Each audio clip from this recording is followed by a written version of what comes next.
So as you can probably tell, I am not in my room today. I am sitting on my staircase. My room is a tip. It is just totally upside down with me trying to pack stuff. But today I'm going to be doing a video on sexuality. Now I know this can be a bit of a touchy subject, so I just want to point out that this is just my views at the moment. They may or may not change.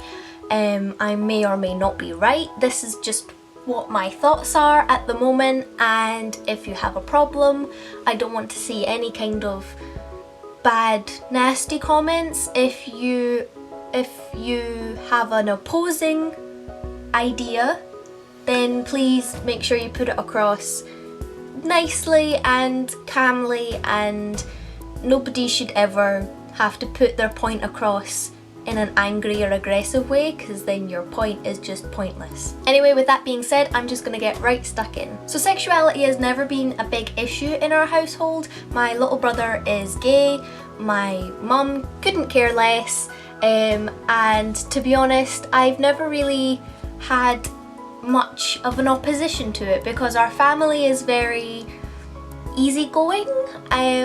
If you came from a family that maybe found being of a sexuality that is not heterosexual, then maybe your ideas on sexuality might be more reserved. But our family is quite open with any topic that we want to discuss.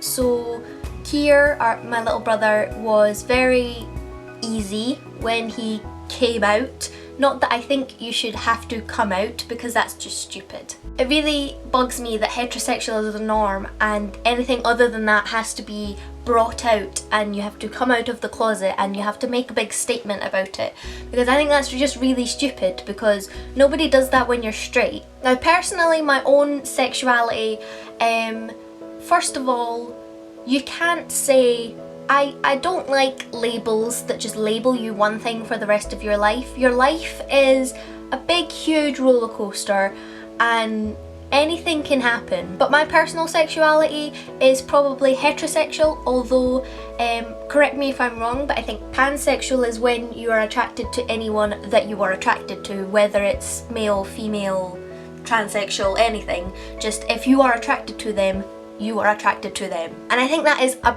brilliant way to label yourself, because like I just said, your life is just full of tosses and turns, and you never know what's going to be around the corner. You never know if next you might fall in love with a woman, next you might fall in love with a man. It doesn't matter. With the whole labeling thing, I'm kind of half and half on whether I agree with it or whether I don't. So like I said, labels are a bit sticky. If you label yourself something, then you may be stuck with that label for the rest of your life, and then if you change your sexuality, not that you change, but if your sexuality changes, or you find yourself attracted to another kind of person, then people will always be like, oh, but I thought you were so and so, and you can't be attracted to them. So in that sense, I don't really like a label, because I feel like your life is such a mishmash of things. How can you label yourself something? I always describe it as when you like a certain band, maybe you like a band when you're 12, and when you're 15 you find out that you really like another band, but you still have songs from the first band on your iPod and you still listen to them, but you just listen to other things a bit more. And that's kind of how I see sexuality, that perhaps you were gay before, so say you were gay in the sense that Kier is, so he is attracted to men, and so when he's older he may be attracted to women, but does that really matter? That doesn't discount his life now. He may still be attracted to some men. That just means that maybe he's attracted to a woman now. And again, correct me if I'm wrong, but that's why I really like the pansexual idea, because you are just attracted to who you are attracted to, and that's kind of a label I could live with. Now to be honest, I probably should have done this video with my little brother. He knows a far lot more about this than I do.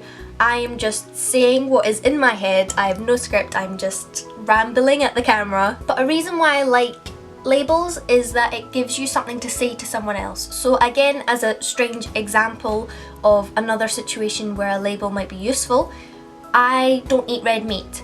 So if I'm round at a friend's house or I'm getting on a plane and you have to like write down your dietary requirements, it's far easier just to say I'm vegetarian, because then I know I'm gonna get something that I'll want to eat and that I can eat, and I won't feel bad about having to go on a long-winded explanation of what I do and don't eat. So in that sense, a label is really helpful, because that just allows you to say to someone else simply what you are. Close friends and family, you can discuss and explain and go into details of what your likes and dislikes are, what your sexuality is and what it isn't, and that is absolutely perfect. But when you're trying to describe to someone else what I do and don't eat, or what your sexuality is or what it isn't, it's a far lot easier if you have some kind of word to describe it in one sentence. So again, I think that's why labels in one sense are quite useful. Another thing quickly that really bugs me is when people who are slightly of the older generation say, but how can they know? How can they know that young if they're gay or not? They've never been in a relationship with a man or a woman, depending what your sexuality is. For example, like Keir being only 12, 13, a lot of people say to him, how do you know that you're gay? You've never been out with a boy, you're only little, how can you tell? And that's really stupid, because even in first year and second year, I remember, you know, liking a certain actor or being attracted to a certain band member or something like that, and it's not a sexual thing, you just find them attractive, and not in an adult way, but you just find them visually nice, or you think that they're a nice person and you might fancy them or have a crush on them. And that's exactly the same thing. I don't see how there's any difference just because it's a different sex. And I think that's one of the things that really bugs me, because everyone's on a scale of sexuality. It is a scale, you're not a set thing. I think during your life you will move up and down the scale.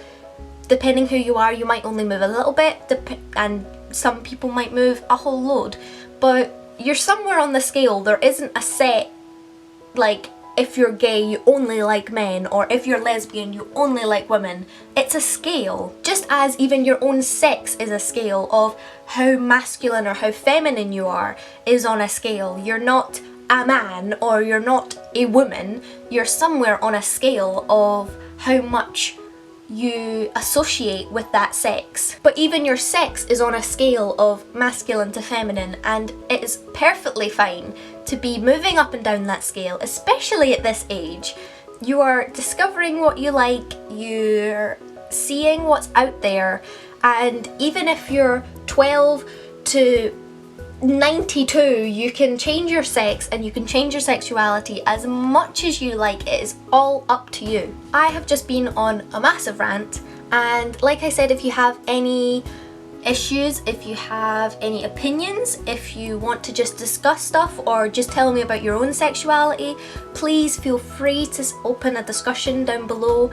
I'd love to hear what you guys think about the topic. Again, if you have any opposing ideas, please be nice about it. Please don't put any hate or anything. This is just what is in my head at the moment. I have done very minimal research, so if anything that I've said has offended you, or you think is wrong, or you think I should be corrected, please feel free to correct me on anything that I've said, unless you're trying to correct my opinion, because my opinion is my own opinion. But of course you can inform me of your own opinion, but yeah, just be nice, people. Anyway guys, I hope you're having a fabulous day, and I will see you next time. Bye!